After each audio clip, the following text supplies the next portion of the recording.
Here we have a Tekna model TK446 3-axis CNC machining center, and we're going to demonstrate the fabrication of a commercial storefront door lock style today. Our demonstration will be utilizing a program made in SLW or self-learning software. This is the most basic software available for our machines.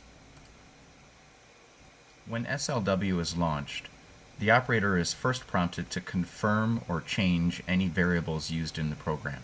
In this case, length, as relates to door height, is the only variable used in the program. Once the variables are entered, we close the screen, send the information to the machine, and then press the Start button. Upon execution of the program, the operator is prompted to confirm the profile orientation as it is loaded into the machine.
In addition to standard milling and drilling operations, all Tekna CNC machining centers are also capable of combined drill and tap operations, as shown here.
When it is necessary to change the position of or rotate the profile, the machine pauses, and on screen the operator is prompted to turn the profile and in which direction.